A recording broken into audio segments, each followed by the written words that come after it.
alaikum wa rahmatullahi wa barakatuh. So last week we stopped where we were discussing Iman, right? And I think the last issue we discussed was Al-Iman yazidu wa yanqus. That Iman, it increases and it can decrease, right? And we mentioned that is the view of Ahlul Sunnah wal Jama'ah, and we mentioned the various proofs for it, and yeah, right?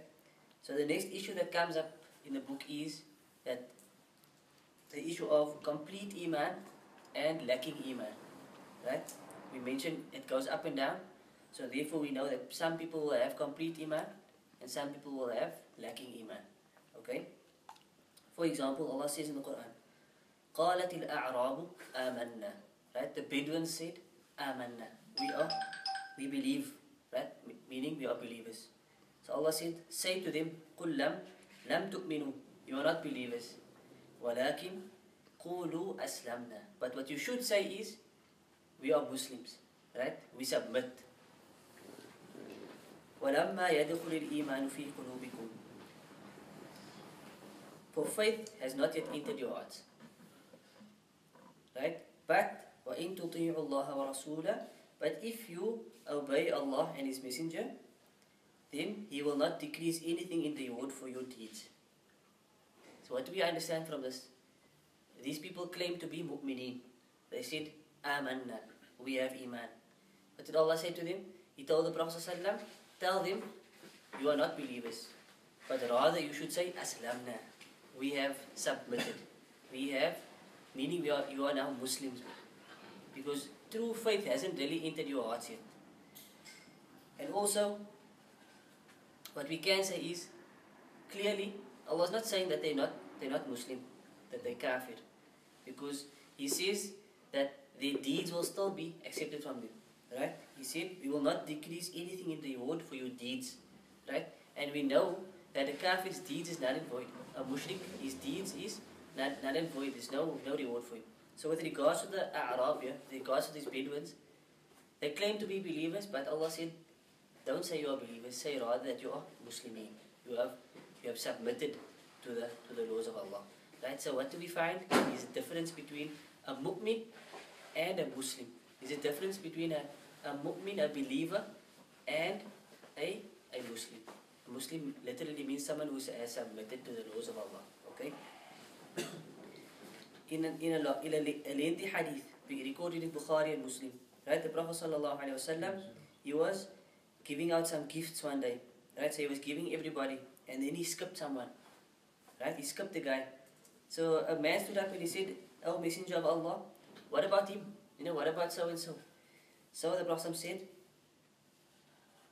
the man said, "What about him? I find him to also be a believer. Right? So give him also." So the Prophet said, "He is just a Muslim, right? He's just a Muslim." And it happened with another man. They stood up and they said, "What about him? We see him to be a believer." The Prophet said, "He's just a Muslim." Okay, and it happened about 3 times. And it's a long hadith. I'm not going to read the whole hadith.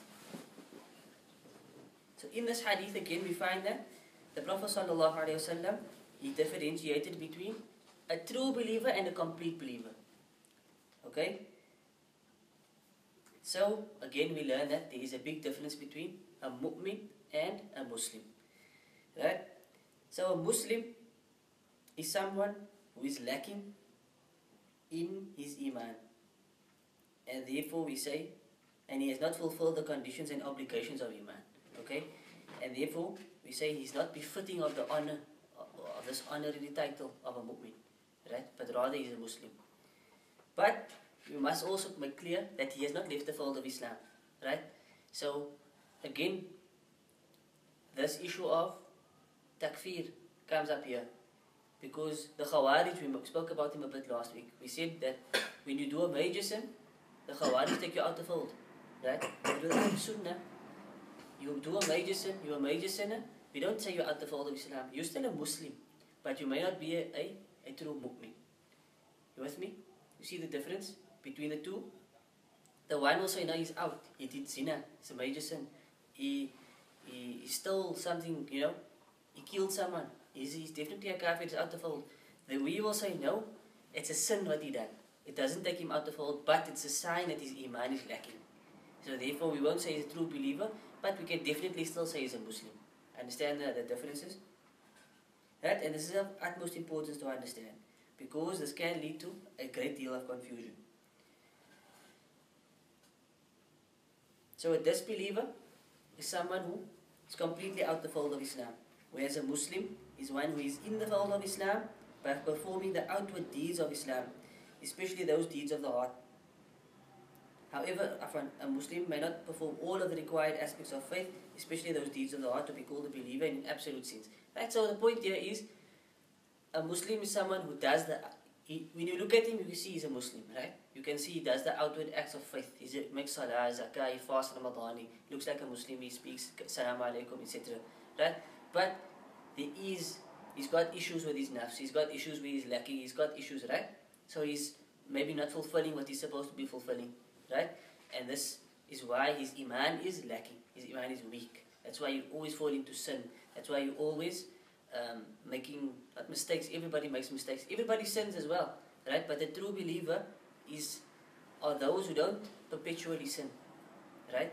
Are not those who indulge in major sins, right? And there's a difference between a major sin and a minor sin, okay?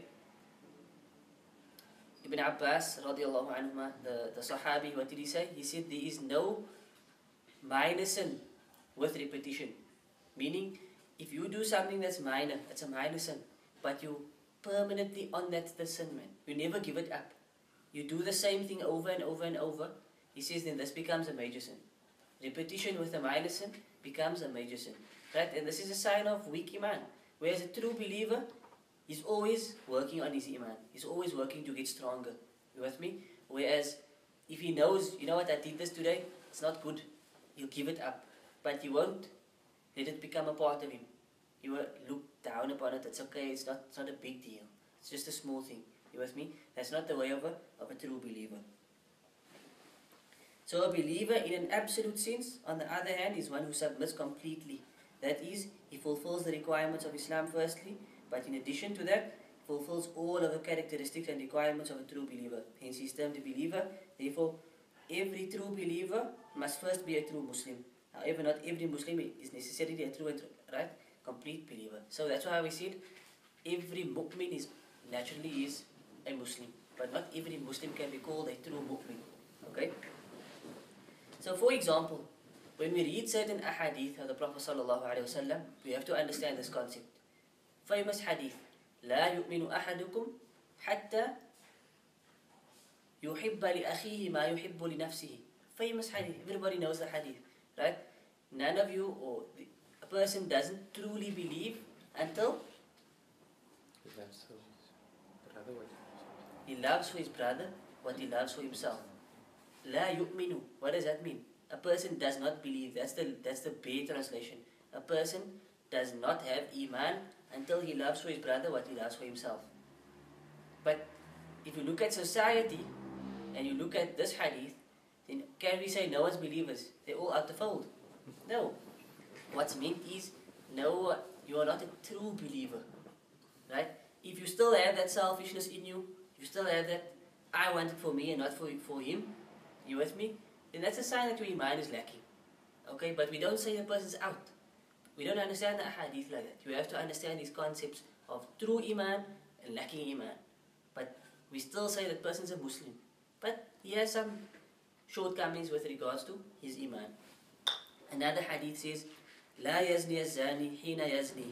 Right? A fornicator while committing illegal sexual intercourse is not a true believer. He's not a believer. The same the hadith says about the one who steals, the one who drinks khamr. He takes in wine or any form of intoxicant. The hadith says he is not a mu'min when he does these acts. Does this mean if a person does zina, he's a kafir? Or if he steals, he's out the fold? It means at that point, his Iman is at its lowest. At that point, he is really lacking true faith. That's why he's able to do the sin. That's why he's able to fall into these sins.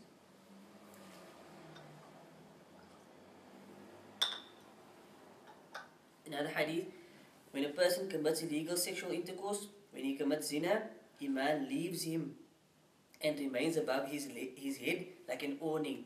Awning is something that's like a shade or an umbrella that's above someone's head.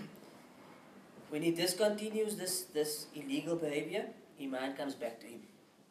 It's recorded in At-Tirmidhi. Okay? Again showing us that when you do these sins, then this is not from Iman. You can't claim Iman and you're doing major sins, or even any sin. That you can't say, it's okay, I'm a believer, but because the two don't go hand in hand. If you really had faith, then you would have stayed away from that sin. If you really had Iman, then that would have kept you away from the sin. Okay? From disobeying Allah.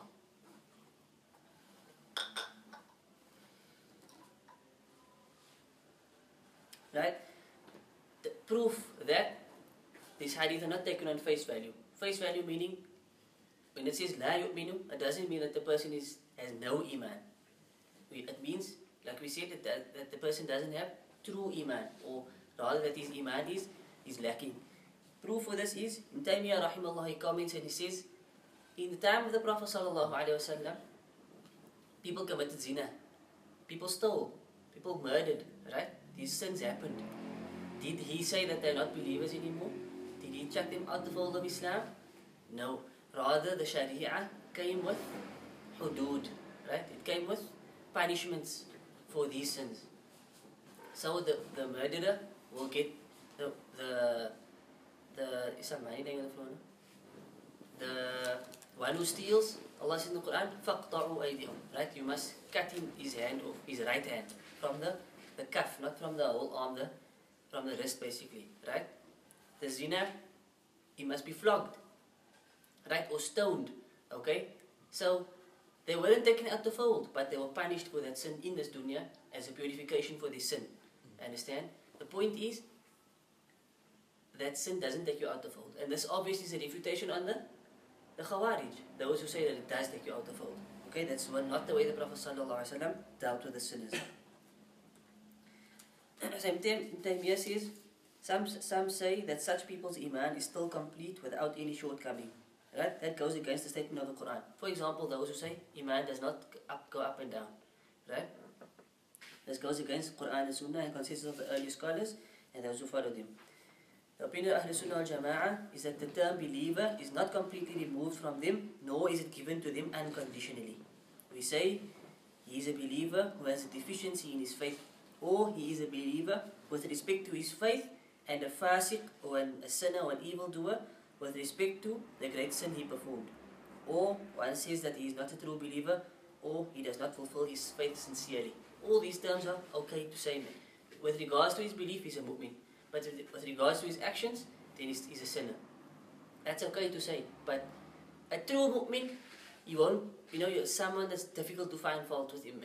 His Iman is intact in terms of his belief, and with regards to his actions, it's intact, right? Obviously, no one's perfect, right? We are not prophets. كُلُّ ابْنِ آدَمَ خَطَّاءٌ, as the Prophet said, right? And every son of Adam, he is a sinner. He makes mistakes. But the best of those who make mistakes and of those who sin are those who are often repenting. Tawwabun. Right? There's a difference between the word ta'ib and tawwab. Ta'ib is someone who does repentance. Tawwab is someone who does repentance as often as he can. He's always doing repentance. That's a tawwab. And this is what the hadith says, that the best of those who make mistakes are those who are often repenting. Okay? So we spoke about a mu'min and a Muslim. What's the level above a mu'min? There's one more level. We have the Muslim, the mu'min, and then? Muhsin. Did you say? Muhsin. The ihsan is the one who has ihsan is a muhsin. The one who has iman is a mu'min. The one who has Islam is a Muslim. You with me? So the highest level that we can reach is the level of ihsan, and that is to become a muhsin. That is to become a muhsin, right? So what's a muhsin? A muhsin is someone who is characterized by ihsan, meaning excellence in his worship of Allah. We will deal with ihsan later in the hadith, right? Remember the hadith was about Jibreel that came to ask questions, right? The first question was, what is Islam? Then he asked, what is Iman? We're still discussing Iman. Okay? The next question he's going to ask is, what is Ihsan? So we will do that in detail when we get there. But in a nutshell, a muhsin is someone who worships Allah in a perfect manner, or close to perfection. He's someone who strives for excellency in his worship. Right? When you stand for salah, you cut off the world from yourself. Right? You focus sincerely and solely on Allah. Okay? You make your salah. Firstly, he strives to learn the correct way to make salah. Right? Because you cannot worship Allah upon ignorance. That's the other crux of the matter. When you worship Allah, you have to try your best to worship Allah upon ilm, upon certainty and upon knowledge. Right? So when you do salah, you firstly, as a Muslim, we should be striving to learn at all times. Right? So when it comes to matters of salah, we need to go learn the fiqh of salah. Right? And try to make salah the way the Prophet ﷺ made salah. What does he say in a hadith? Sallu, he commands us. Pray. كَمَا رَأَيْتُمُونِي أَصَلِّي. The way I used to pray. Or the way you saw me pray, that's the way you must pray. So muhsin is someone who would go out, learn. This is the way the Prophet ﷺ, this is the description of his salah. Now you're going to pray the way he prayed. Your focus is there solely for Allah. Right? You cut off the world. You're not thinking about sport. You're not thinking about this, about your family. You're not thinking about work. You're focused on Allah. That is ihsan. Perfecting your act of worship. Excellency in your worship. This is the next level.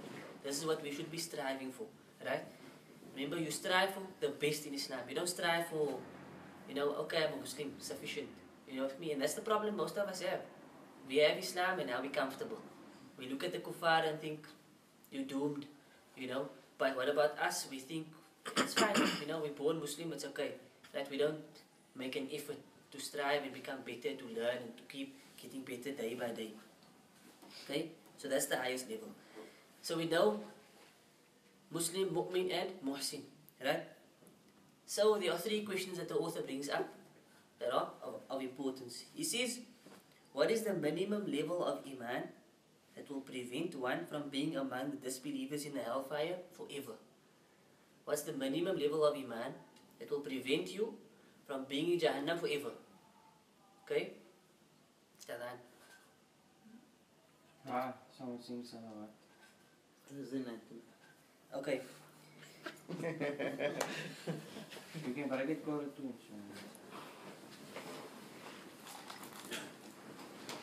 The minimum level is that you are a Muslim. That firstly your faith is intact.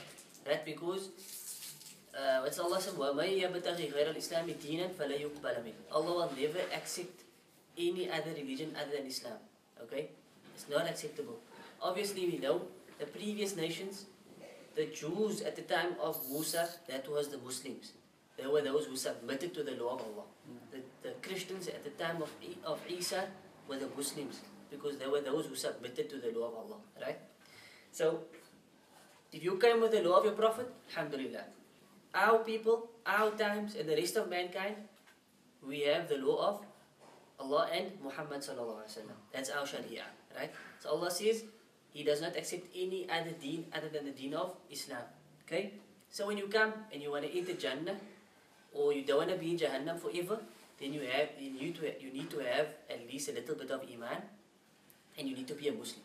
Someone who believes in Allah, the last day, and the 6 points of Iman, like we said, and the 5 pillars of Islam. Also, believe in everything that one knows to be from the Messenger of Allah sallallahu alaihi wasallam, as well as the readiness to believe in all new information that one receives from the Messenger of Allah sallallahu alaihi wasallam. So, a mu'min, or the minimum that one needs to have, is that you at least believe in the Messenger sallallahu alaihi wasallam, and whatever you know from him, you believe in it. Whatever is authentically narrated from him, you believe in it. Whatever you're going to learn that's authentically narrated from him, you're ready to submit and believe in it. Secondly, adherence to all of that. So one is to believe in it. Secondly, you need to act on it as best as you can.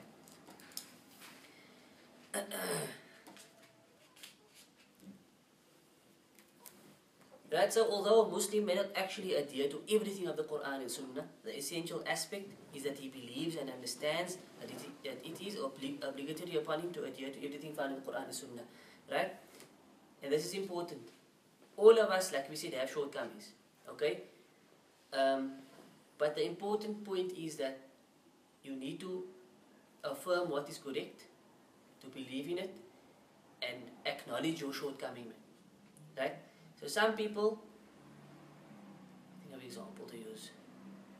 If you don't make salah 5 times a day, for example, right? If you don't make salah 5 times a day, you must still believe that you're supposed to make salah 5 times a day. That is the minimum, man. Because then your belief is still intact. You with me? Your actions are not following accordingly, which shows a lacking in your iman. But the moment you start believing that it's okay not to make salah 5 times a day, or that you don't have to make 5 times a day, now it becomes problematic.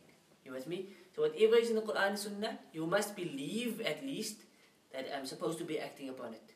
If I fall short, that shortcoming is from me. Right? It's because my iman is lacking. Is this understood? This is the minimum, man. You're going to fall short, but understand the shortcoming is from you. But what's in the Quran and Sunnah, you're supposed to be acting upon it. Okay? So Ibn Taymiyyah, if someone only fulfills these minimum requirements, he is not deserving of the honorable title of a believer or true believer. However, if he fulfills these two aspects and does not contradict them or negate them by any belief, statement or action, then he will have saved himself from kufr and from being in the hellfire forever. Right? That is what we meant by you are a Muslim. In your belief, you believe in Allah and His messengers, in His books, in His malaika, in the last day, in Qadr and all those things. You believe that the 5 pillars, you have the basic tenets of faith. Right? You are a believer, a Muslim. But you're not maybe a true believer. This will save you from Jahannam forever. Right? And like we said, I think last week, the view of Ahlus Sunnah wal Jama'ah is a Muslim may have to enter Jahannam because of the sins that he done. Right? And he will be purified from that, and then he will eventually enter Jannah because of the iman that was in his heart. Okay? Is it possible to be a Muslim without any iman in you? No, you can't. Because what we mean by a Muslim not being a mu'min, you mean a true mu'min. He's a Muslim, but he's lacking in his iman. But what do we mean when we say he has iman? That he believes in Allah and the Messenger. But if you don't believe, then that's no iman. So it's not possible. I don't see how it can be possible to be a Muslim, to submit to Allah, to whatever Allah has decreed and whatever Allah's law is, but you don't believe in Allah. So every Muslim, he is a mu'min, but not a true mu'min. He has iman, but it's lacking. His iman is weak. That's why his actions are not following up what he's supposed to be doing.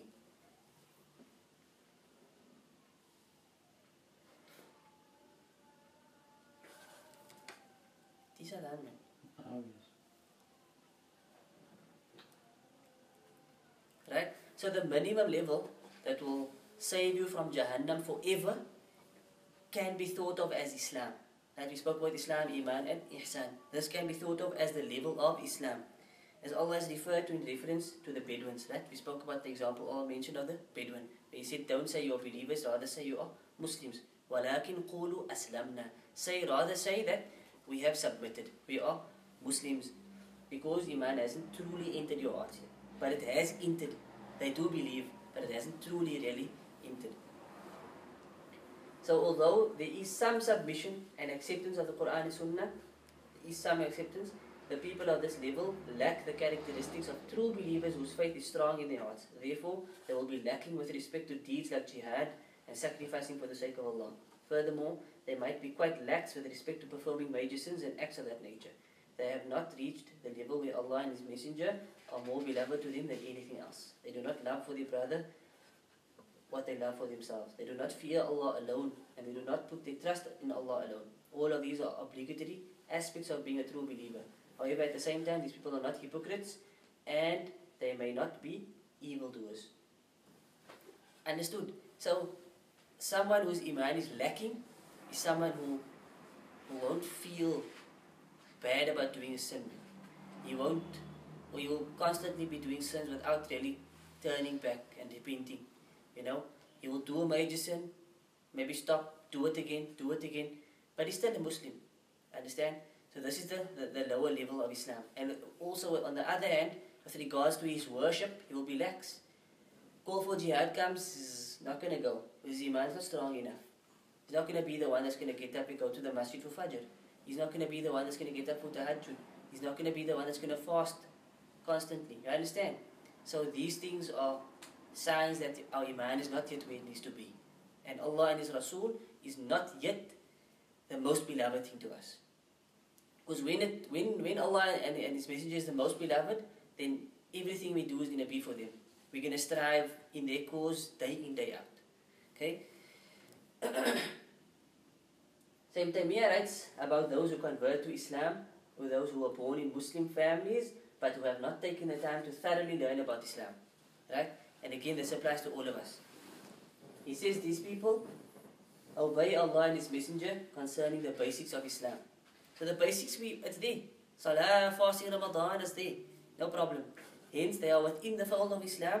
However, real faith takes time to enter into their hearts. It comes gradually as the person's knowledge and understanding of certainty and certainty increases. So, the problem with society these days is you're born Muslim and everything's taken for granted, right? Nobody's studying Islam anymore, or very few people, right? And Iman is something that needs to be worked on.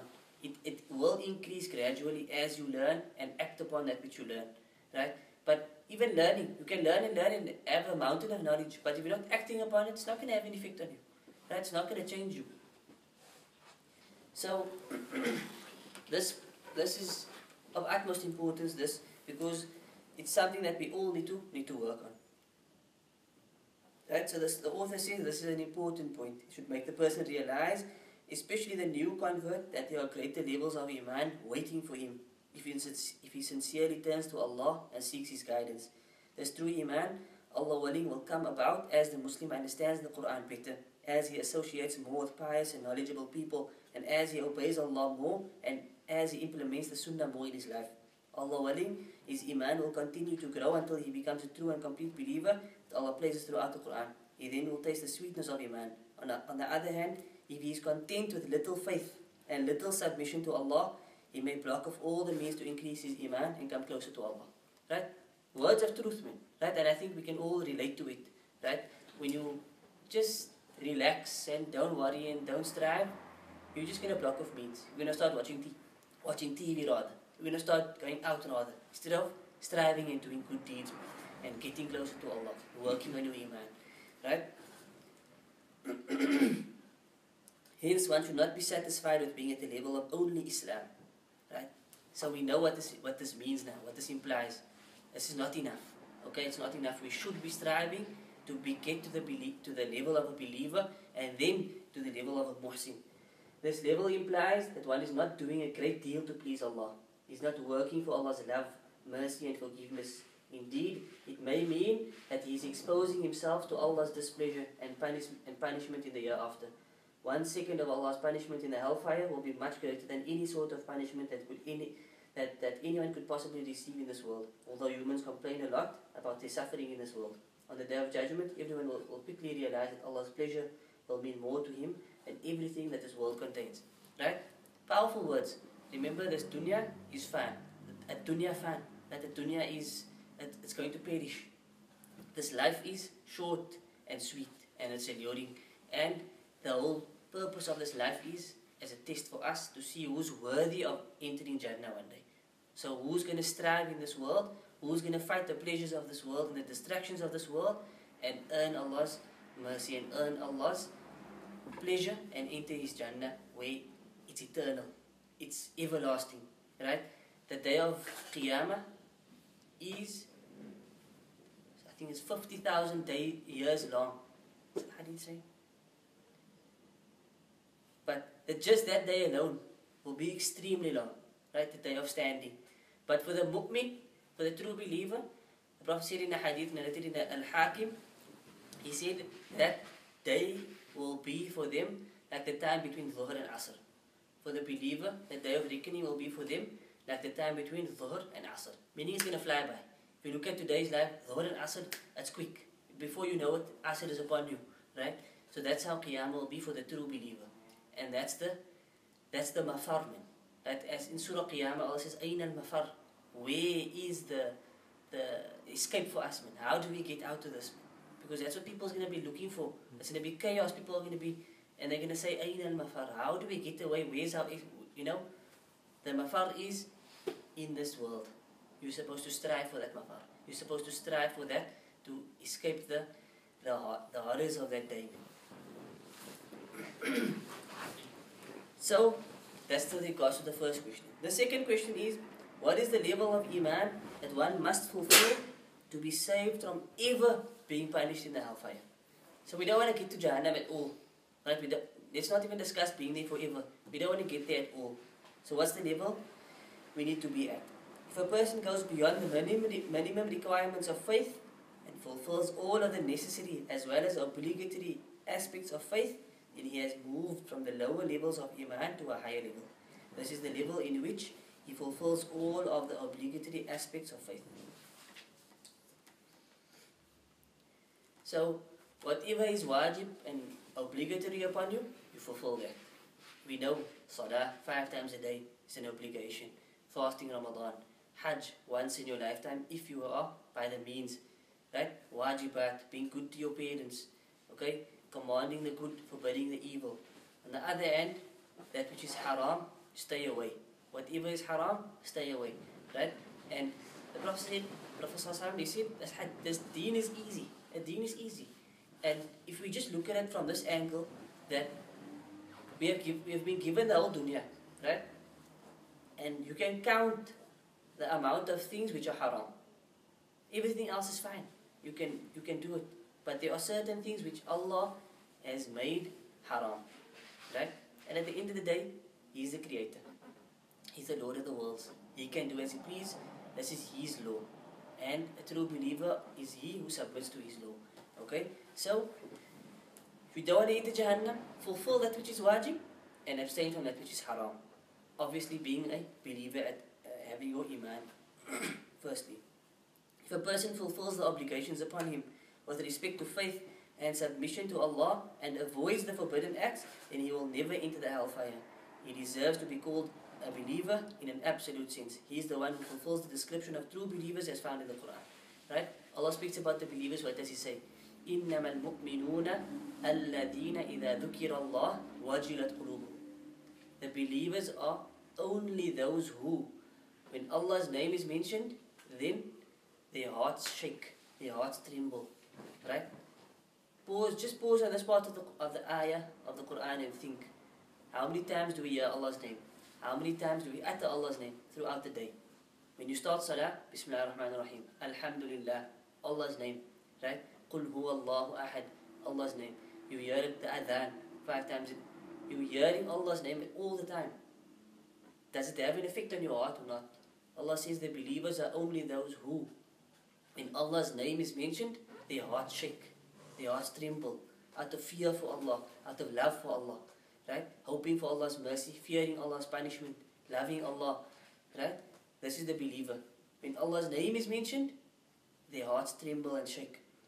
وَإِذَا تُلِيَتْ عَلَيْهِمْ آيَاتُهُ زَادَتْهُمْ إِيمَانًا. And when Allah's ayat, His signs and His verses are recited to them, when you hear the Quran, زَادَتْهُمْ إِيمَانًا. Their iman is on an increase. It goes up. They feel stronger.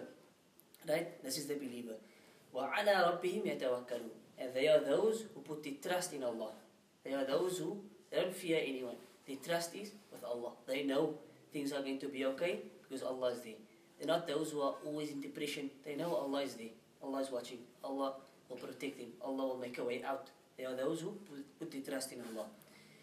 And they are those الَّذِينَ يُقِيمُونَ الصَّلَاةَ وَمِمَّا رَزَقْنَاهُمْ يُنْفِقُونَ. They are those who establish their salah. Right? Whenever you find descriptions of a believer, you will find not long after that they are those who establish their salah. You cannot be a true believer if you're not making salah. Right? The Sahaba, radiallahu anhum, they had an agreement amongst each other. There was consensus that the one who has no salah, he doesn't make salah at all, he cannot be a believer. He cannot be a Muslim. Right? So, with regards to leaving off an action that you're supposed to do, right? This is the only action that they agreed on, that if you don't do it, you're out the fold. Right? This is the importance of salah. Okay? And there are those who give sadaqah from that which we have given him. Remember, everything you have and own is from who? It's from Allah. Right? So a believer is those who understands this and they give from that which they have been given. Right? This is the traits of a believer. And later on in the same surah, Surah Al-Anfal, Allah says, أُولَٰئِكَ هُمُ الْمُؤْمِنُونَ حَقًّا. They are the true believers. لَهُمْ دَرَجَاتٌ عِنْدَ رَبِّهِمْ. They have ranks with their Lord. وَمَغْفِرَةٌ and forgiveness. وَرِزْقٌ كَرِيمٌ and a generous provision. Generous provision meaning Jannah. Right? That's for the true believer. Okay. What about the level of Iman? It will raise one to the highest ranks in paradise. Okay. So we don't just want Jannah. We want to be up there in Jannah. Right? In a hadith, Prophet said, when you ask Allah, ask Him for the best. Right? And this is wisdom. When you ask Allah, ask Him for the best. Don't just ask. Don't say, Allah, we ask you for Jannah. This comes in hadith. Don't ask Allah for Jannah. Prophet said, ask Him for the highest levels in Jannah. Because remember, Allah is Jawadun Kareem. He is the most generous. Right? So, when you ask for the best. Whether you're asking for the dunya or the year after, this is a hikmah that the Prophet is teaching us. When you ask for the best. So, when you ask for Jannah, you're supposed to ask for Firdaus, the highest place in Jannah. Al-Firdaus al-A'la. Right? So, as a believer, you also need to strive for the best.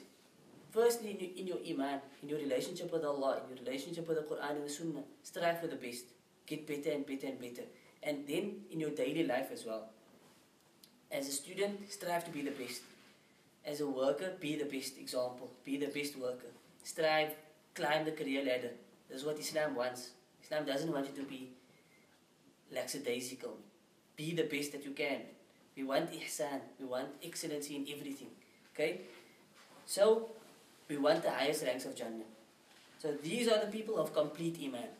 These are the people of complete Iman. They not only possess the necessary as well as the obligatory components of Iman, but they go beyond that. So we know we have wajibat. Firstly, your faith is of utmost importance. Then, like we said, the salah and the zakah and all those things are compulsory that you must do. Right? But there are also recommended acts in the Sharia. Sunnah acts. Okay? They perform much more than the essential or required deeds. So you don't just limit yourself on what I must do, but you go beyond that.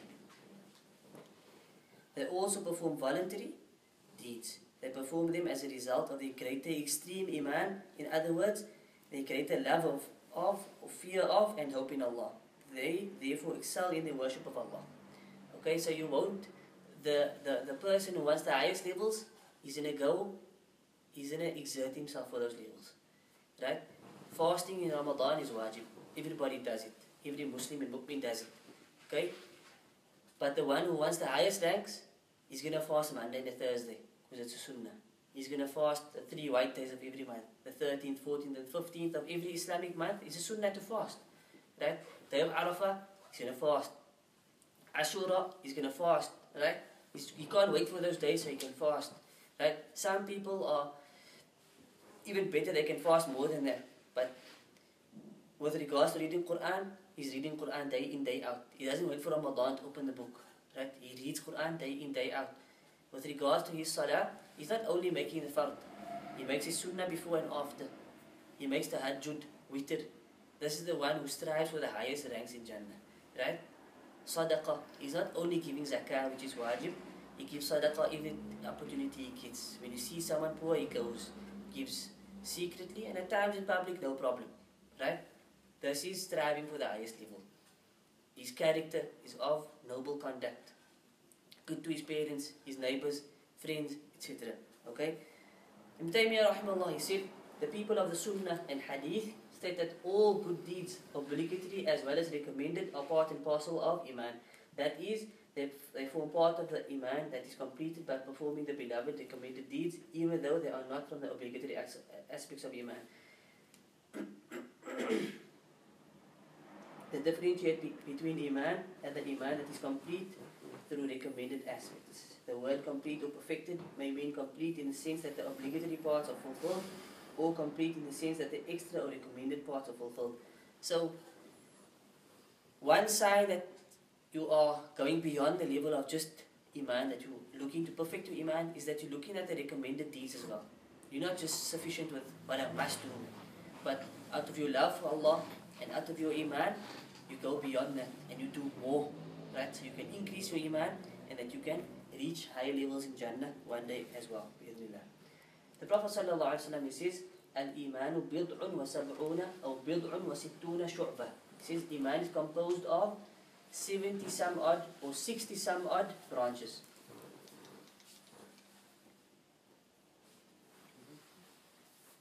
He said that Iman is 60 or 70 branches. Okay? Yeah, the narrator of the hadith wasn't sure if he said 60 or 70. That's why the hadith says 70 or 60. He says he forgot whether it was 60 or 70. فَأَفْضَلُهَا قَوْلُ لَا إِلَهَ إِلَّا اللَّهِ. The highest level of Iman is the statement of La ilaha illallah. That there is none worthy of worship besides Allah. Right? وَأَدْنَاهَا إِمَاطَةُ الْأَذَى عَنِ الطَّرِيقِ. And the lowest form of Iman is to remove something harmful from the road or from a pathway. So you drive on the road, you see something that can cause harm, you remove it. There's a rock or something in the road, you move it out. That's a sign of Iman. Right? So it shows that Iman is of stages, of ranks, of, right? You get a simple act of worship that's also part of Iman. Like just taking something out of the road, that's part of Iman, as comes in Hadith. Right? وَالْحَيَاةُ شُعْبَةٌ مِنَ الْإِيمَانِ. And he says that modesty is a branch of faith. Modesty is a branch of faith. So again, haya is also part of your Iman. So Ibn Taymiyyah rahimahullah sums up Iman and he says it is composed of, firstly, the essential or foundation without which Iman is missing in totality. If one fails to fulfill any one of these, it's outside the fold of Islam and will remain in the hellfire forever. Right? So that you have your essentials of Iman. That is your belief in Allah and His messengers and His books and as the 6 points of Hadith, or rather the 6 pillars of Iman. If you don't have one of that, then you cannot claim to be a Muslim in the first place, because then your Iman is null and void. So those are the essentials, right? Then the obligatory aspects. If one fails to fulfill any one of them, he may be deserving of punishment in the year after. Like your salah, like your fasting, Ramadan, etc. However, the person who fails only in these aspects will not be in the hellfire forever. Instead, he will be rescued by the mercy of Allah and entered into paradise. If one performs all of these obligatory aspects, one will be entered by the grace and mercy of Allah directly into paradise without first suffering any punishment for what he is lacking in Iman. Clear, right? Then the third point is the recommended or beloved acts. So essentially, first of all, your belief. Then the obligatory aspects, which is your obligatory actions that you must do. Then you have the recommended and voluntary acts. That's the higher level. These are the acts that will distinguish between the people of paradise from one another. So, people of paradise, how do you see who's above and who's below? Those people who strove in the recommended deeds, in the voluntary deeds. These are the acts that will determine the various degree of reward and positions of paradise that are described in the Quran and Hadith. Ibn Taymiyyah then quoted the following verse of the Quran as referring to these categories of Muslims, believers, and those who excel. So Allah says, ثُمَّ أَوْرَثْنَا الْكِتَابَ الَّذِينَ اصْطَفَيْنَا مِنْ عِبَادِنَا. Then we gave the book for inheritance to such of our slaves whom we chose. Okay? Meaning the followers of Muhammad sallallahu alaihi wasallam. Then Allah says, فَمِنْهُمْ ظَالِمٌ لِنَفْسِهِ. Of them are some who wrong themselves. وَمِنْهُمْ مُقْتَصِدٌ.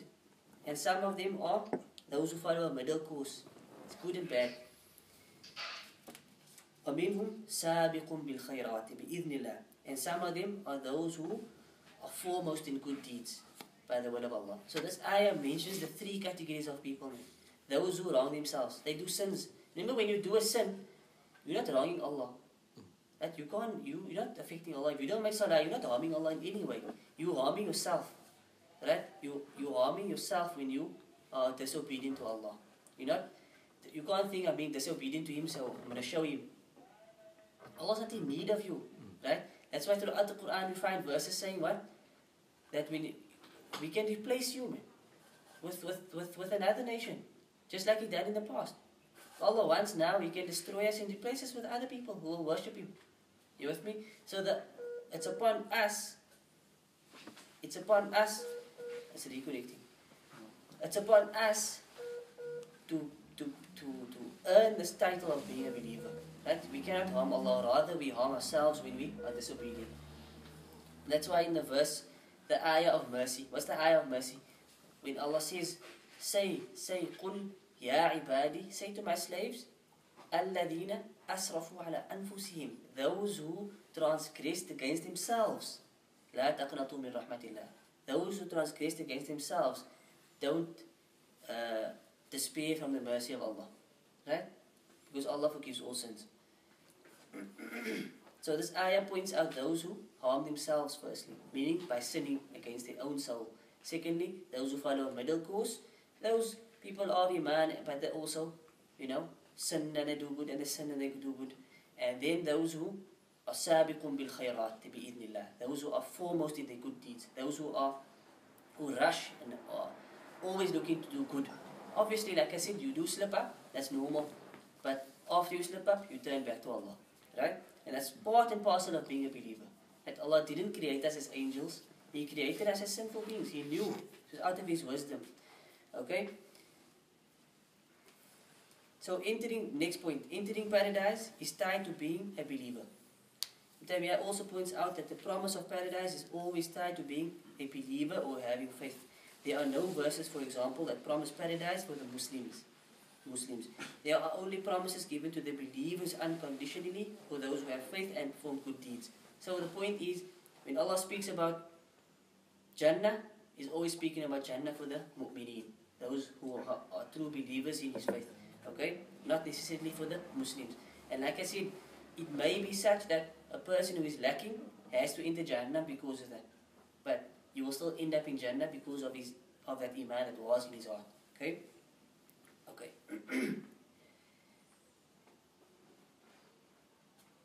For example, Allah said, وَعَدَ اللَّهُ الْمُؤْمِنِينَ وَالْمُؤْمِنَاتِ, Allah has promised for the believing males and females, جَنَّاتٍ تَجْرِي مِنْ تَحْتِهَا الْأَنْهَارُ خَالِدِينَ فِيهَا, that He has promised for them gardens under which rivers flow, and they will be in there forever. Right? And there's many other examples like this. The important point here is this: when the effects and traces of evil doing are removed by repentance, or erased by good deeds or hardships, or by being entered into hellfire, and we seek refuge in Allah from that, and nothing is left with the Muslim except what he has of Iman, and true Iman cannot be denied of him, then he will enter paradise as a believer, even if his Iman is less than the Iman of others. And I think that's what we basically mentioned as well.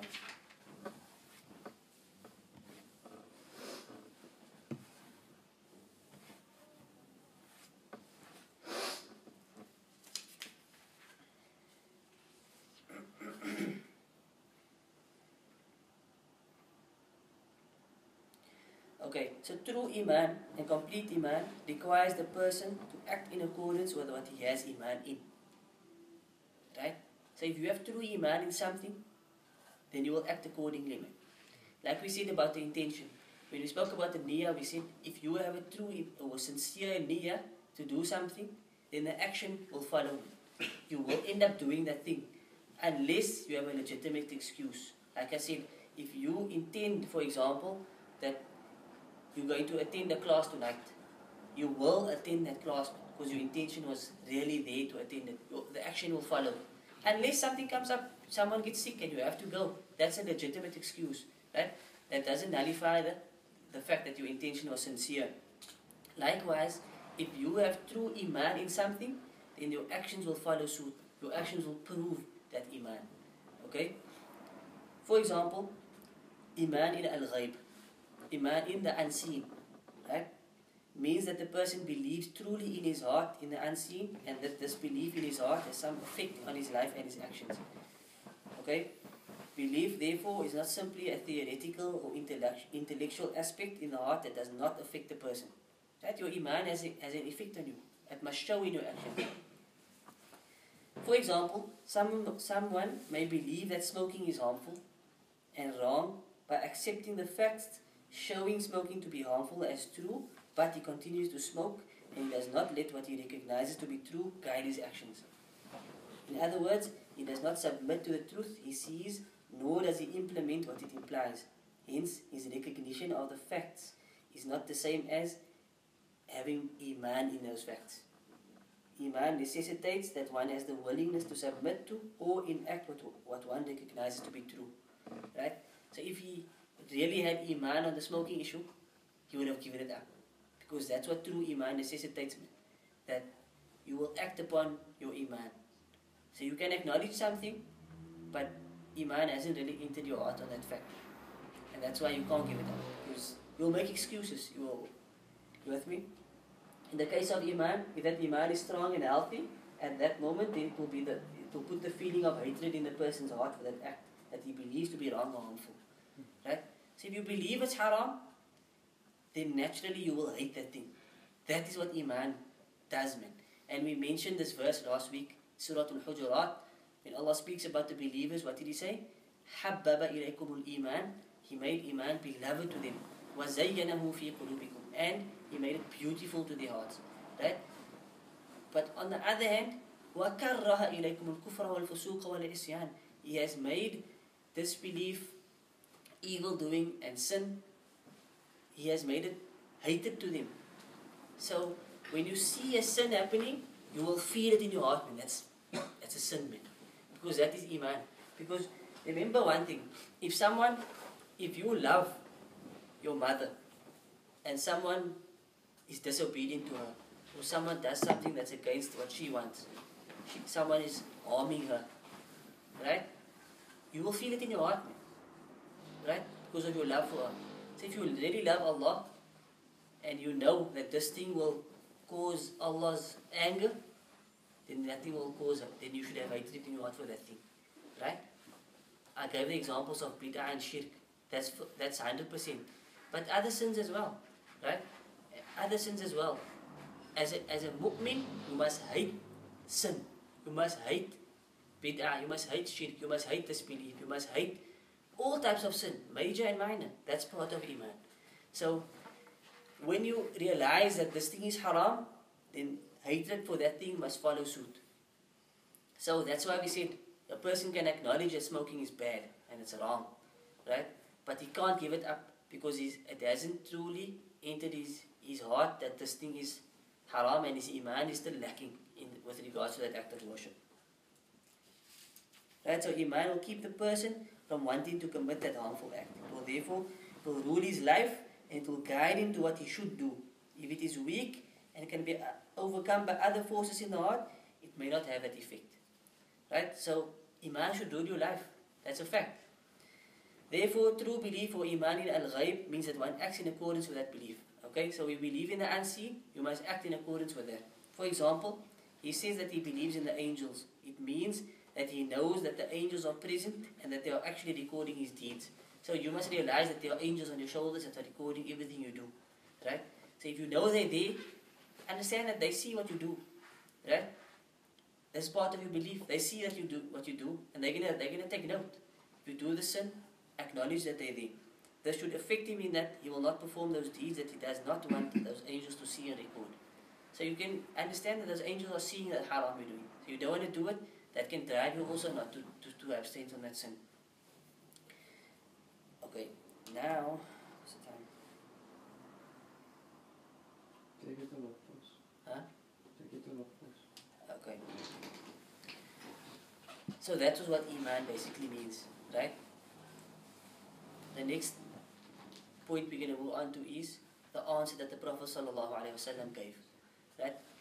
Remember Jibreel came and he asked him, what is Iman? That's what we've been talking about. What is Iman? Right? But the Prophet gave an answer. He says that he gave the 6 pillars of Iman, which is to believe in Allah, His angels, His books, His messengers, the last day, and to believe in His divine decree, the good and bad. Right? Now what we focus on is, what does it mean to believe in Allah? He said, "An tu'mina billah." What does that mean?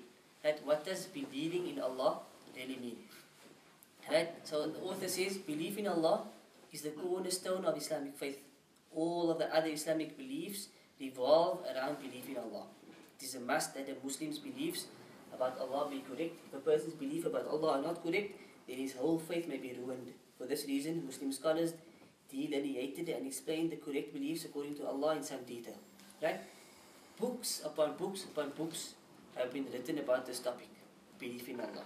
Okay? Ibn Abil Izz al-Hanafi, he said that most of the Quran, rather all of the Quran is at-Tawheed. Right? All of the Quran is at-Tawheed. For those who understand the Quran and those who understand Tawheed will realize the statement that the entire Quran deals with Tawheed. What is Tawheed? The word Tawheed means,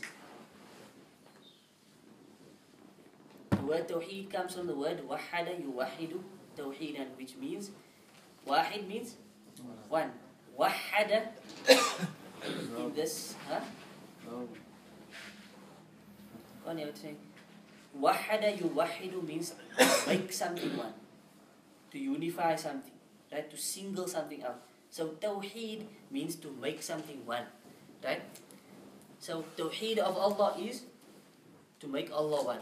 Tawheedullah means to make Allah one. That's linguistically what the word Tawheed basically means. So he's saying that the entire Quran is Tawheed, right? For example, the Quran in essence discusses Allah's names, attributes and actions, and this is part of Tawheed in knowledge and affirmation, right? Discussing Allah, that is purely Tawheed. Calls people to it, the Quran calls people to Allah's worship alone, Tawheed, without ascribing any partners to Him and leaving everything that is worshipped other than Him. And this is Tawheed of intention and action.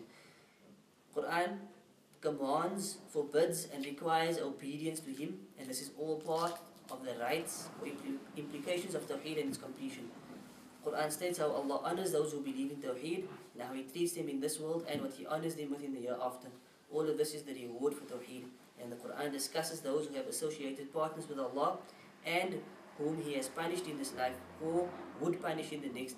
This is the just reward for those who abandon Tawheed. In a nutshell, this is what the Quran basically discussed. Then he concludes and he says, thus the entire Quran is about Tawheed, its consequences and the reward for it. It also discusses the negation and opposite of Tawheed, which is Shirk. Right? You have Tawheed on the one hand, which means to make Allah one. Right? On the other hand, you have Shirk, which is to associate partners with Allah. Those who commit it and the punishment they will suffer for it. Right? So the opening verses of the first chapter of the Quran, which is Surah Al-Fatiha, it starts, Alhamdulillahi Rabbil Alameen, which means, praise be to Allah, the Lord of the worlds. This is Tawheed. Right? Then, Ar-Rahman Ar-Rahim, the most merciful, the most compassionate. Tawheed. Then, Maliki Yawmiddin, master of the day of judgment. Tawheed. Allah alone is the master of the day of judgment. Iyaka na'budu wa iyaka nasta'in. You alone do we worship, and you alone do we ask for help. Tawheed. Allah alone. Right? Ihdina as-sirat al-mustaqim. Guide us to the straight path. Who are you asking? Allah alone. Tawheed. Sirat al-ladina an'amta alayhim. To that path which you have bestowed your mercies, your bounties upon. Whose path is this? Allah's path. Tawheed. Right? غير المغضوب عليهم ولا الضالين. And not the path of those who have earned your anger or your wrath, nor those who have gone astray. So you're asking Allah alone not to divert you from Allah's path. The entire surah is now Tawheed. Right? That's why I said, if you understand Tawheed and you understand the Quran, you can interpret every verse. It just surrounds Tawheed. Every single verse revolves around this matter of Tawheed. That's why Tawheed awalan. You always hear this. There's a book titled Tawheed awalan. Scholars always say Tawheed awalan. The first thing that you must focus on in your life is Tawheed. The matter of Tawheed. Right?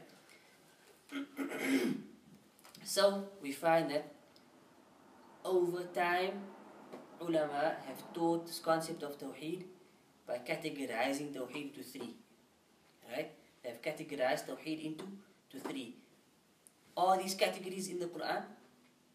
Do you find these categories by word in the Quran? No. Do you find it in the Sunnah? No. But they have been derived from the Quran and the Sunnah. Right? And there are people out there who say that there's no such thing as three categories and it's a bid'ah and all these things. That's all rubbish. Because first of all, you are not changing the deen. You are not adding anything into the deen. You are only categorizing things, breaking them into certain divisions to make the understanding of the matter easier. Right? And this has been done by all scholars. For example, Usul al-Fiqh was never there in the Quran. It's not in the Sunnah. It wasn't in the time of the Prophet ﷺ, but later on there was a dire need for it. And this is why Imam Shafi'i was the first to write on the subject, because there was a need for it. So they made this subject there to preserve the deen and the understandings of the deen.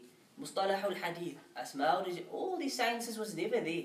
But they came later on to protect the deen, to protect the teachings of the deen, to simplify things for those who come later on. Right? And these categories simplifies Tawheed. It gives us a holistic understanding of Tawheed in a very simple and easy way. Okay? And that's why scholars throughout the centuries have used these categories. Abu Hanifa rahimahullah spoke about the categories. Ibn Jarir al-Tabari, Ibn al-Battal, many from the Salaf, right? Way back, they spoke about categories of Tawheed. Some make an accusation against Ahlul Sunnah and they say, this is from Ibn Taymiyyah. He was the only one who started this thing. That's a lie. It's a blatant lie. And it's, like one of the scholars said, it can only be a claim by those who don't read. If you don't read, you'll make such a claim, because scholars way before Ibn Taymiyyah used these concepts of the categories of Tawheed. So we know that in the time of the Sahaba, they didn't need all these subjects. Their understanding was beyond ours. Their understanding of the Arabic language was greater than ours. Right? But as time goes by, people become more ignorant of the deen. As time goes by, people become more ignorant of the deen. And that is why there's an obligation upon scholars to break the deen down as much as they can. Why? To simplify it as much as they can. That the way they taught Imam Shafi'i, you can't be taught the same way.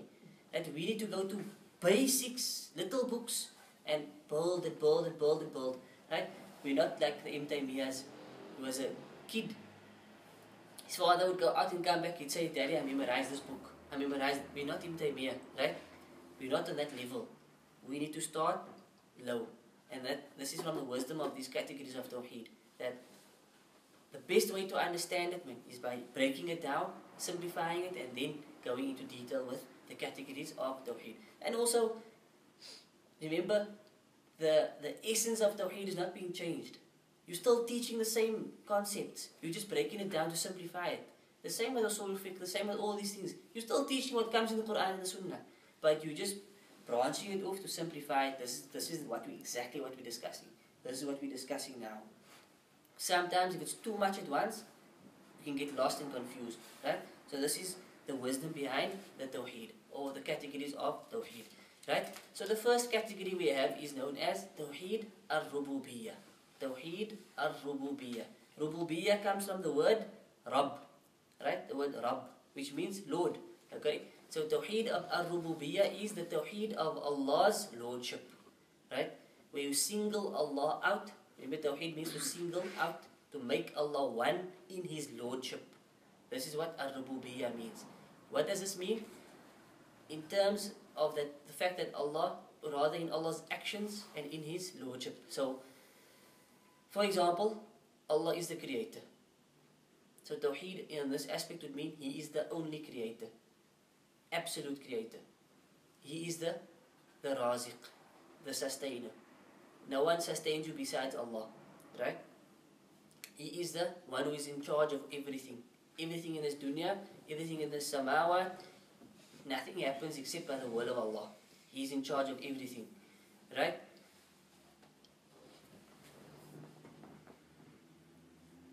So this is the belief in the uniqueness of Allah with respect to His actions.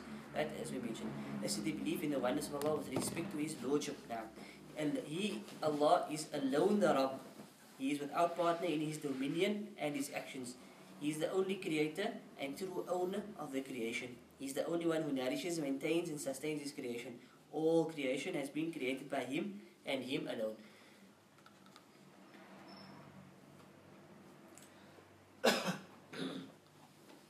Right? But we also know that majority of mankind have affirmed this Tawheed. Majority of people affirm that there is a creator. Affirm that there is someone who is above. Okay? Most of the religions believe in a supreme deity. Even though they are still mushrikeen because they associate partners alongside, but they still affirm this.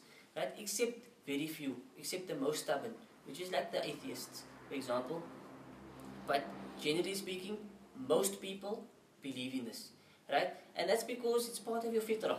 Right? It's part of your nature to believe that there is someone above, or there is a greater being. Right? Something which is ingrained in us. And this was even the belief of the Quraysh. The Quraysh in the time of the Prophet ﷺ were mushrikeen. Right? They were mushrikeen. They fought the Prophet ﷺ. They abused him. He fought them. Right? They had great battles that happened. But they were believers in Tawheed al-Rububiyyah. And this is proved in the Quran, throughout the Quran.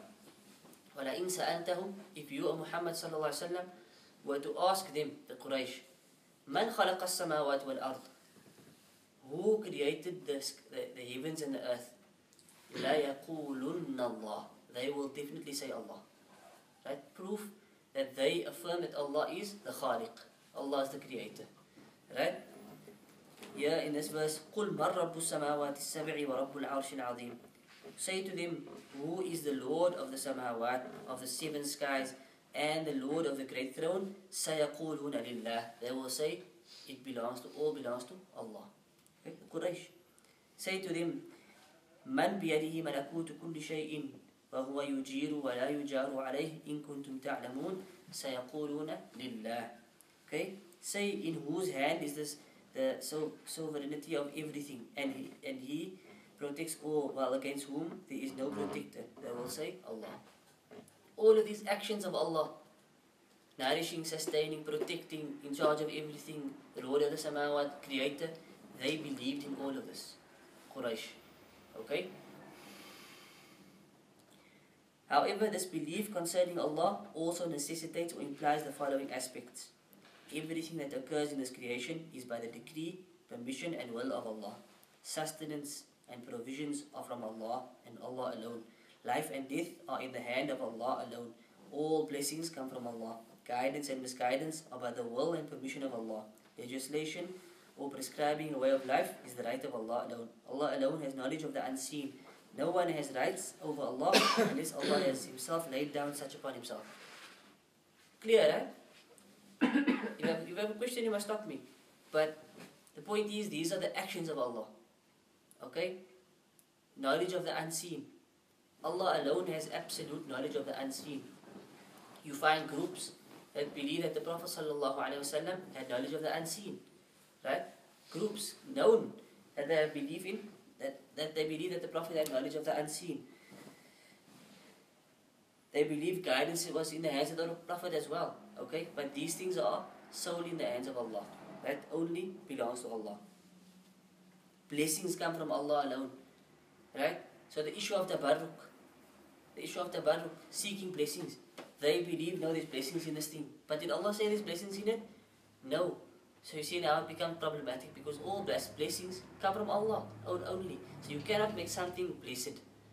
Right? You cannot claim something is blessed unless you have the dalil to say that this thing is blessed. Okay? Anyways, we can discuss the issue of tabarruk again. Is it time?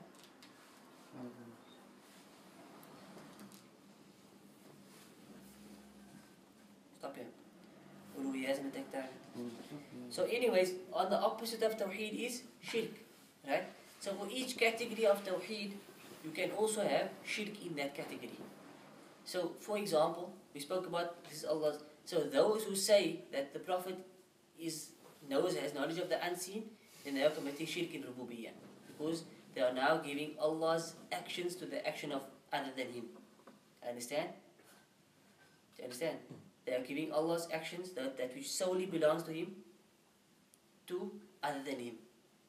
To someone or something of His creation. Right?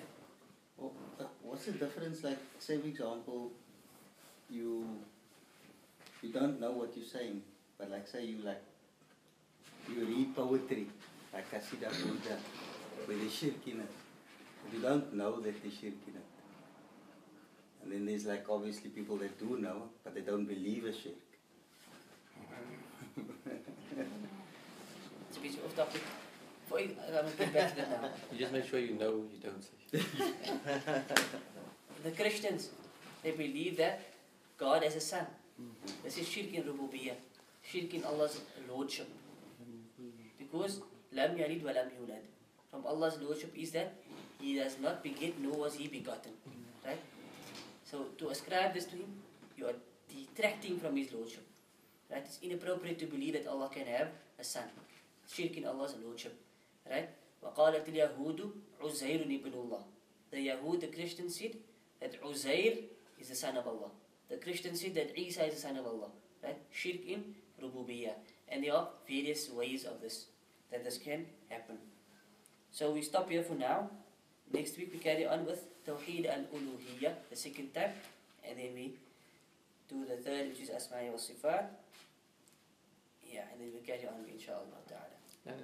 I think in the category we said Muslim, Mu'min, Muhsin. And where does Muttaqin follow? Who? The people of Taqwa. They follow as a believer. Mu'min as well. Yeah. It's general terms, man. General terms. Within those terms you'll find the Muttaqin, the Qaniteen, the Salihin, all of those, man. But they would be in the second category. Yeah, I won't say a true person of taqwa, you won't say is just a Muslim. Yeah. Because a person of taqwa will be a true believer. He will fear Allah appropriately. He will, Doctor, I was just thinking of the opening verse of Surah Baqarah. Allah says, Udalil Muttaqin. He didn't say Udalil Mu'minin. I'm just thinking. but like I say, man, once you understand what's implied by these terms, by mu'min, like we said, it's those who first of all, they fulfill that which they must fulfill. And they stay away from haram. That's in a nutshell, man. If you want to really break it down into simple terms, then you could say a Muslim, he believes in what he must believe, but he's lacking in his worship. So there are certain wajibat that which he must do, which he maybe doesn't do. Or he's very lax when it comes to sin. He will sin openly or easily. But you can't say he's a kafir. So we still say he's a Muslim, but his iman is really lacking. The mu'min, obviously his belief is intact, right? He fulfills what he must fulfill, and he abstains from haram. That's the bare minimum of a mu'min. So a muttaqi could fall in there, because a muttaqi is someone who truly fears Allah, who's conscious of Allah. So this will fall under a mu'min, because by being conscious of Allah, he will fulfill what he must fulfill, and he will abstain from what he must abstain. So it will fall under a mu'min. The same with the salihin and the qaniteen. The higher level is the muhsin, who obviously his belief is intact, he fulfills what he must fulfill, he abstains what he must abstain from, and he goes beyond that, man. When he abstains from it, he abstains from it completely. When he fulfills what he must fulfill, he does it in a way that is perfect, man, or excellent. He strives for excellency, that he wants to be the best. He doesn't just make salah, he makes salah in the best manner possible. Another way you could put it, possibly easy, that he's got the basis correct, but he excels in taqwa. Could it be something like Yeah, that? and taqwa meaning, And then the Muslim would be he excels in salih, doing right deeds or something. like I say, once you understand what these umbrella terms mean, then those other small terms you can just slot in there. I have a question. You said like the bare minimum. So say for instance now, someone has totally left off their salah, right? And you said obviously that's considered like a super major negative, and that could take you out of the fold. But this for instance, someone leaves it completely, hasn't made now for years, not one single salah, but obviously they, in the back of their mind, they understand that it must be done. As opposed to someone who's not doing it and doesn't want to believe that it must be a part. Does the person who neglected it and knows at the back of their mind, do they just resume and then everything becomes fine again? Or how does a person of reinitiating it? Make tawbah. And then make salah again. And obviously, I mean, if he wants to say kalima again, he can say kalima again, but the most important thing is that he makes tawbah and he makes salah again. Yeah, I'm just trying to distinguish between the two. The one obviously believes that they don't need to make anymore. They need He's to, out the fold. Yeah, they need to get back. They Back need in, to. yeah. But I mean, even then, man, if you say, like, getting back in, like, what must you do? You just have to, la ilaha illallah, man. Yeah. You believe that, okay, what I believed was wrong. That's part of tawbah, right? And, okay, I was wrong and I repent and, oh Allah, forgive me, I made this major mistake. It's part of your tawbah, man. And I renew my belief in you. It's not that they must do something, man, and get back in, no. But regarding salah, mustn't they pay qada's for that? That was there's ikhtilaf on that issue. So the Shafi'is would say that you must make qada for every salah that you missed, every fard salah that you must make it up. Right? So if you missed salah for 10 years, you must make it up. So you must basically what I would advise is that you obviously now you try to make it up as quick as you can. So you have now dhuhr, you make 5 dhuhrs. So you will try to make it up as best as you can, right? But the other view is that you don't have to make it up, right? And they argue that first of all, there is no dalil to say that you must make up your salah, right? There is no clear proof to say that you must make up that which you missed. The other thing that they use is that salah, you missed it and it's gone. You can't get it back. Right? Allah prescribed salahs upon us or rather He obligated, what is it first? Inna salata kanat ala al-mu'minina kitaban mawquta. Right? It has been written upon us in prescribed times. Right? It has its time, it has its waqt. If you missed it, it's gone. Right? You missed a great act of worship. And in fact, the Hadeeth of Ibn Mas'ud, when he asked the Prophet what's the best act of worship, and he said, as-salatu ala waqtiha, to make salah on its time. That's the best act of worship. He didn't say Hajj, he didn't say Umrah, he said to make salah on its time. Right? So the other side says there's no proof to say that you can make it up. Secondly, sometimes it becomes impossible to make it up. Thirdly, it has been prescribed in prescribed times, man. If you missed it, it's gone. So that's the other view. Take a rain check and can get it like that. And like what Ibn Taymiyyah say is that what you should do is you make tawbah for that which you missed. You make tawbah for that which you did not make. And then you must try and increase in your nafil salah, in your voluntary prayers, duha, and whatever you can make salah, you make salah. Just voluntarily, right? To try and catch up for those rewards which you missed. So you make tawbah for the sin, but you still missed out on all those rewards. So what you should do is you try and catch up. So you make as much voluntary prayers as you can. But like I said, it is ikhtilaf. It's a strong ikhtilaf. Like the Shafi'is are on the view that you must do it. And the others are saying that you don't have to make it up because there's no clear proof to say that you can make it up. Unless you missed it for a reason. Now that's the other proof. The thing is, the Prophet said if you oversleep for salah, then you must make it up as soon as you wake up. Right? Or if you forgot to make salah, genuinely forgot, then as soon as you remember you must make. Okay? So in this case, qada was prescribed to make it up because you forgot or because you overslept. But as for the one who purposefully leaves it off, there is no proof to say that he can make it up or that he should make it up. This person wasn't addressed in the hadith. Understand? So the view on the one side are saying nowhere does it say that you can or should make it up, so you don't make it up. You missed it, it's gone. The others are saying if the person who overslept must make it up, then the one who left it off must make it up. Qiyas. They use an analogy by saying because the one who overslept must do it, one who purposely, he must do it as well. But the others are saying it's two different things. He purposely left it off. This one genuinely overslept, or he forgot, or he was in a coma, or he was unconscious. He couldn't make. So it's okay for him to make. But you cannot make qiyas with this person because he purposefully didn't worry or bother. So that's basically the ikhtilaf on the issue. The scholars have said. You never answered this question. Yeah. But personally, I wouldn't make it up because I just lean towards that view that you missed it, man, and it's gone. I mean, it was easier not to make it. Make tawbah. That's a great sin. So you must make your tawbah, and because I mean, some people don't make salah for like 15, 20 years. How are they possibly going to catch it up, man? You can't even count it properly. You have to, right? And you should make a fard after every Like I said, you make 5 fards, man. But I mean, this was never done, man. Like, so, Wallahu a'lam, which is what is the correct view. But that's the view that I would lean towards. What did you say again? If a person... So we're talking about Tawheed, Rabubiya. You were saying the opposite is shirk. But like what happens to the person that obviously doesn't know he's great, you know? Well, then like I explained last week, there's in fact the issue of udhr bil jahl. That's the concept you must understand. Udhr bil jahl. Udhr, the excuse of ignorance. right?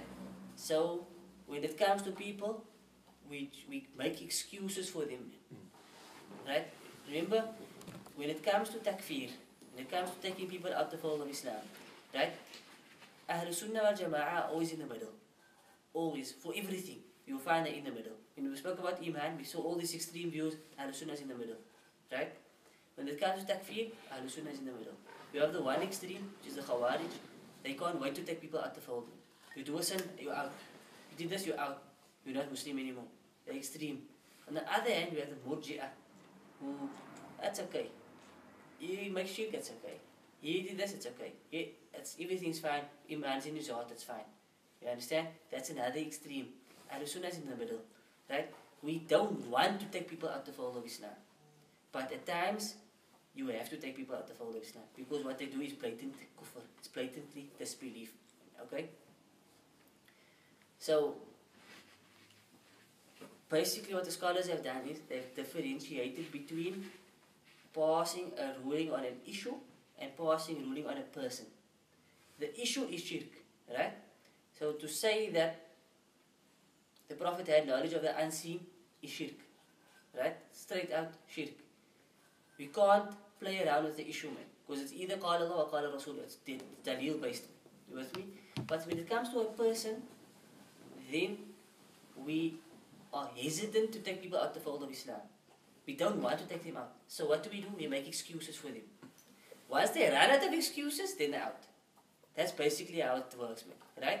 So the first excuse is generally people are ignorant. So they're making statements that they don't know what it really means, man. To say Allah is everywhere is disbelief.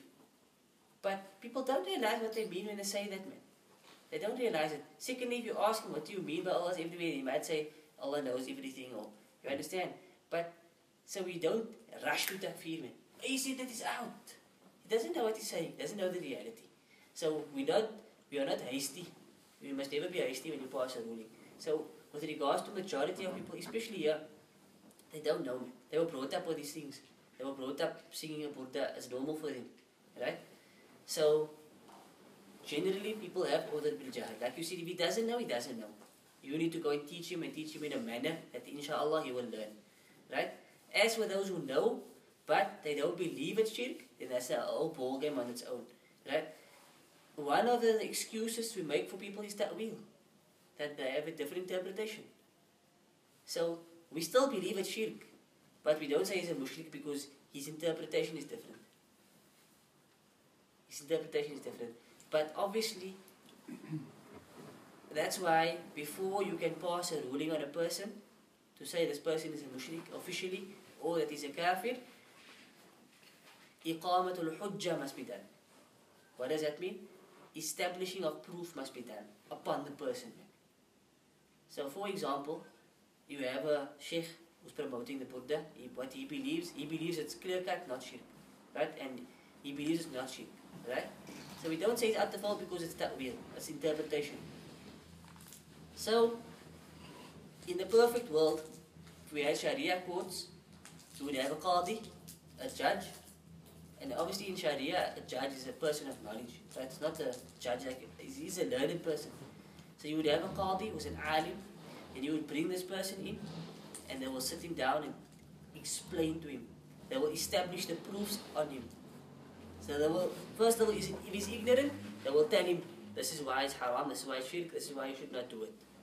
If he still rejects the proofs, now that excuse of ignorance is removed from him, and if the qadi feels he's out the fold, then he will pass the ruling, right? But the point is, it's not for every Tom, Dick and Harry to just come and say, that person is there, he's out. That person is there, he's out. It's actually a judicial system, man. You with me? And this is from the wisdoms of the Sharia. It prevents chaos. It prevents ruling, passing, chucking people out and in and out and in. So with the person of ta'wil, he will be brought in. It will be explained to him that his interpretation is incorrect. It goes against the principles of the Sharia, or understand? Or other verses, or what he's doing is clearly wrong. It must be made clear to him. He must understand. Okay, he was wrong. Ta'wil. Ta'wil means to interpret. Make an interpretation. So For example, in the Burda, it is explicitly kufr. What they are,